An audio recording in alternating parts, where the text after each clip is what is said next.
And welcome back. This is your man Warrior. This is another patron roster review. This is Trindall from the squad of ANZGC.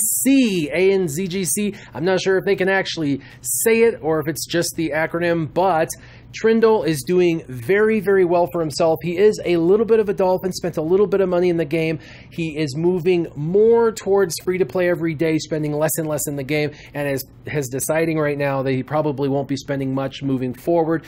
He has done, though, very well for himself. Now, I did another roster review for another patron by the name of Slevin, who is in the top 50, and he spends even less money than Trindall, but they have the exact same arena team, and I was telling Slevin, you can do it. That arena team is possible to be in the top 5. You just got to get some higher gear and some better mods, and this is a great example right here of the exact same team that he had with a Wedge and Biggs combo, Turret and Base combo, and Boba Fett there for the execute and the ability block. All you got to do is make him fast. Trindall has him fast, so that's excellent. Top 5 in arena, which means he's probably getting the #1 payout each day, which helps drastically. If you've never been in the top 5, there's nothing like getting $80 to $100 worth of free crystals every single month to keep you in the top 5, and you earn that much. If you've never done the math, in the top 5 you earn $80 to $100 of free crystals every single month through the payout system. So once you're in the top, you can kind of stay in the top because the top pays you to stay in the top. It's like winners take all type things. So just a thought, he's doing very well for himself in Fleet Arena as well. Ships look amazing, so I'm not going to go into ships too much. I do have one suggestion for you, Trindall, on ships, and we'll get into that in a minute. But as far as your squad, that wasn't even a question so much. You said, you know, take a look at my arena. What do you think? Honestly, right now, I think your arena looks great. If you're in the top 5, you don't have to change anything. You're working on that pretty good.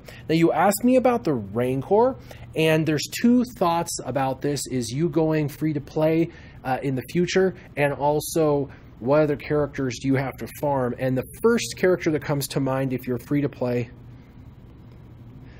is, of course, Teebo. And your Teebo is 4-star and like untouched. So the other option is, because you can farm Zetas now and you can get them through the events, is doing Darth Vader. So you have to decide the path of least resistance. And so let's look at your Darth Vader. And so here is your Darth Vader, all level 7 abilities, ready to be Zeta'd. You've got some pretty good mods on him. You've got him 6-star, gear 8, or gear 7, I apologize. And so Teebo lead for a free-to-play team, or Darth Vader Zeta lead for a heroic Rancor. It makes no sense to do Teebo at this point because of what you've invested in Darth Vader at this point. So my suggestion for sure is going to be Rancor. But I don't want you to take this the wrong way, but you're not ready yet for the heroic Rancor or the heroic AAT. Now, that's not to say if you're in your guild that can do the heroic raids that you can't contribute. You can contribute. You have enough 7-star characters, you can throw a little damage at either one of those events. However, when I say you're not ready for heroic Rancor and heroic AAT, that means you don't have enough 7-star characters geared up and modded up to be able to successfully compete and really be able to apply a significant amount of damage in those. Can you participate? Yes. Can you be a major contributor? Not yet. Now, that's not a problem because you're working towards that. That's the whole point of these roster reviews, is to focus you. That is why you've asked for this, and that is where we're going to go. So we're going to focus you. With Rancor, you are going to focus on Darth Vader as your first Zeta, and you're going to make an Empire/Sith team to follow him, and that way you'll have a team of 7-star characters to be able to go in and solo, or at least do a ton of damage to the heroic Rancor. For the heroic AAT, you are, like I said, not quite ready yet, but you are almost there with a Jedi team for P1. I would continue to utilize the top 5, For the path of least resistance, use Jedi Knight Anakin and Ahsoka, Qui-Gon, Barriss, and Jedi Consular. Jedi Consular, you'd want to level him up anyway for ships, and that just makes sense. And Barriss off, he's going to keep your team alive longer, and Ahsoka does a lot of damage. Jedi Knight Anakin does a lot of damage, and Qui-Gon Jinn is a great damage dealer as well. So those 5, but you've got to get them from 5 and 6 stars to 7 stars to compete in that phase 1. Currently, you only have 2 at the 7 star, so you're going to have to continue to farm them. Throw those 3 into your favorites, continue to farm them for stars, and here in a few months, you will be ready with a phase 1 Jedi team. For phase 2, it looks like you're focused on Chief Nebit and Jawa Engineer. You need a few more stars on Jawa Engineer. That will take a few more months as well, kind of like your Jedi, because he's difficult to get out of the guild store. And you will need to farm up your IG-86 and your HK-47. The good news is both of those characters are extremely fast farms, but you're not quite ready to do a Jawa droid combination team yet. In the phase 2, you would do very little if any damage with what you currently have, but that's not to say that you wouldn't be ready if you're hyper focused on these characters over the next couple of months. Now let's go ahead and look at what you would do for phase 3. For phase 3, you would use Empire and or Empire/Sith to kind of burn through that. You would want to use your Emperor Palpatine, Darth Vader, who is almost 7 star. You're getting closer. You also have a TIE Fighter pilot, and you could also farm up Royal Guard. Now, with that, Royal Guard will take a long time to star up because he's only got a couple of nodes, so it takes a while to get him geared up to, or to get him started up to 7 stars. So my focus would be to finish Darth Vader, continue to gear your TIE Fighter, your Darth, and Emperor Palpatine, and then you can mix a couple other characters such as Stormtrooper Han or someone else into this team. It doesn't have to be exclusively Empire, but definitely you want 5 7-star characters, with 3 of them being the TIE Fighter pilot, Darth Vader, and Emperor Palpatine. And in phase 4, you're going to use your rebels, and really the top 5 rebels: Admiral Akbar, Chirrut, Baze, Wedge, and Biggs.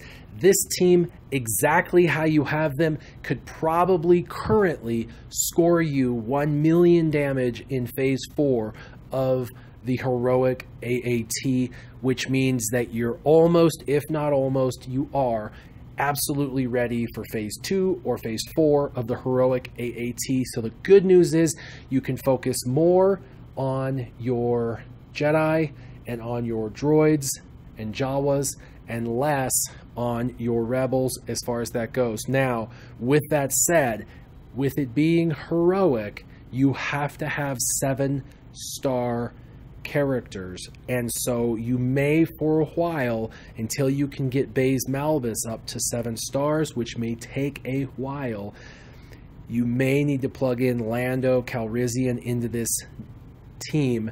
And if you're not going to be doing heroic over the next few months and you guys are working up to that and you're doing the normal, then you would still have to get your Baze and Chirrut up a little bit higher in stars to be able to participate in that. But there is light at the end of the tunnel. You can see the characters you need to star, you can see the characters that you need to gear, and soon enough, within a few months, you will be heroic AAT ready. Now, I want you to look at 3 other characters that you absolutely should work on as the side projects. These 3 characters should be thrown in your favorites. Tag them as favorites and then work on them every day a little bit at a time so they can get up. They're going to be critical for you.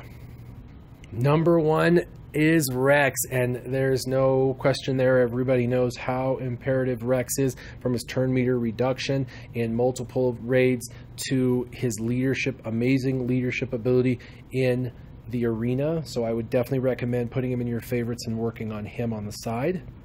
Number 2 would be B2 Battle Droid, which you don't even have unlocked. I would highly recommend getting him. He has got much utility purpose to be able to carve through other teams. He's going to help you in arena and in other areas of the game. Definitely want to unlock and start gearing up B2. And lastly, Darth Nihilus. Darth Nihilus is a phenomenal character in the game. He is easily somebody that you could take and put into your arena team today to replace Boba Fett, and he would do better than Boba Fett if he was at the same star level and gear level as Boba Fett. Now, you have him unlocked at 3 stars. That's actually all the higher he needs to go on star level. Unless you want to use him in the raids, then of course you're going to have him 7-starred. But at 3 stars, just gear him up and get his attacks and abilities up, and you sit back and watch how absolutely powerful Darth Nihilus is with his guaranteed insta-kill through Annihilate and his ability to increase cooldowns and dispel on basic. He is very, very powerful. He has an exceptionally high protection pool to keep himself alive. Very tanky, so I would highly recommend this be your number 3 person to farm. Now, you mentioned mod challenges, and the first mod challenge you've probably already done is health. The next is going to be your defense mods. You're going to want to be able to do the defense mods because this is why you want to unlock the 4 and 5 dot mods in the store, so you can find occasional really good high speed mods for sale for credits in the store. The only way to do that is to 3-star your health and to 3-star your defense. Once those 2 are done, then you'll start getting really great mod drops occasionally into that store. You'll have to pay attention to the store and look for those. The next is Potency and Tenacity, and the reason for that is you should be able to do the potency challenges with the Empire that you have, and if you have to level up a couple of these Empire a little bit more, do it. Get your Grand Moff Tarkin and your Royal Guard up a little bit higher, just high enough to be able to complete the challenge at least, so that way you can unlock potency mods. Potency mods are critical. Every kind of debuff, and tons of characters do debuffs, need potency increases, and the best way to do that is through these potency mods. So you're very close to being able to unlock the potency mods, so make sure that you finish up getting Royal Guard and Grand Moff Tarkin up a little bit more.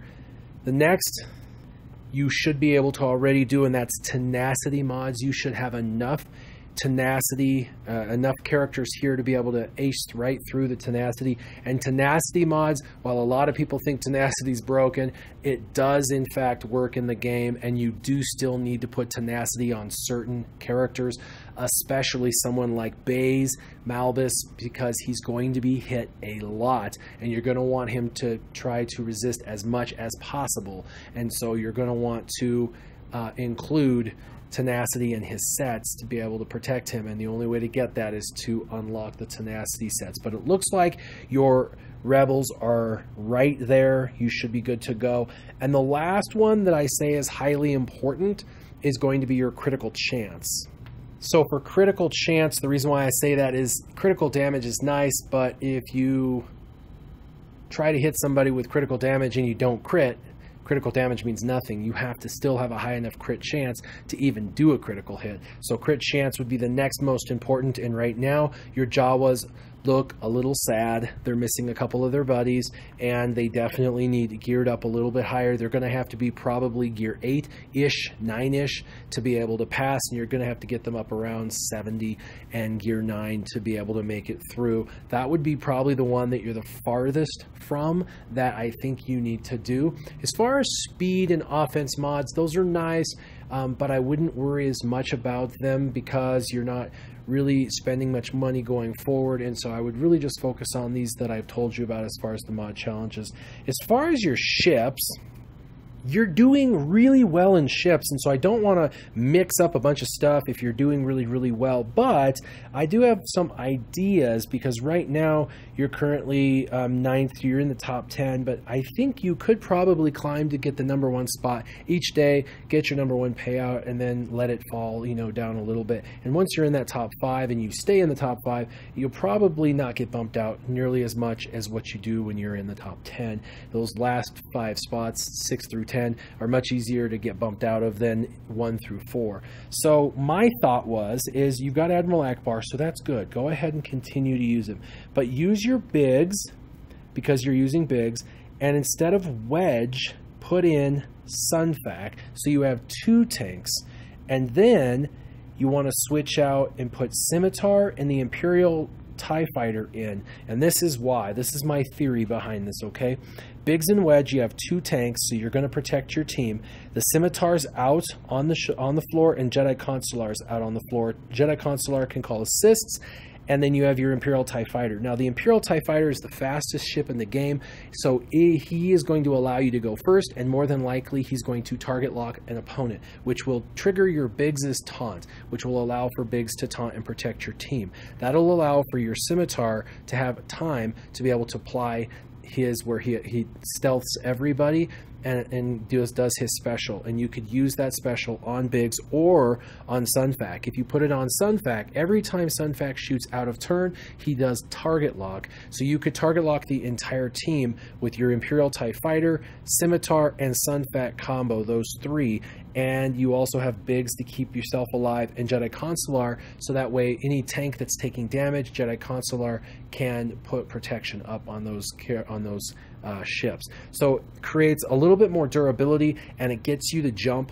and it gets you the ability to get that target lock applied, and your ships all do significantly more abilities and damage and things like that when the opponents are target locked.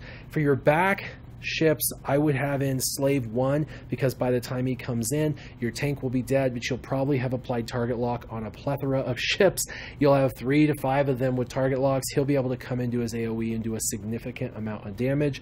And then as your second ship coming in, I would have your second ship Wedge, because he is one of the heaviest hitters in the game. You don't want to leave all your big hitters in right away, because if they die, then you have no way of finishing the battle. Bringing him in near the end really helps you just finish. Plus, he's pretty tanky for an attacker, so that really helps in his durability. And then lastly, because you don't have a ton of ships to choose from, I would actually use Ahsoka's. She does have a pretty heavy hit. She is classified as an attacker, and if there's any need to dispel at the end because someone has, you know, a special ability that's going to give them immunity or whatever from damage, you'll be able to bring her in, dispel, and then finish off whoever you're trying to finish off. So that would be my suggestions. Biggs, Sunfac, Scimitar, the Imperial TIE Fighter, Jedi Consular in your first 5, and then Slave 1, your Wedge, and your Ahsoka. But other than that, you are doing really well in ships, so take everything that I said with a grain of salt.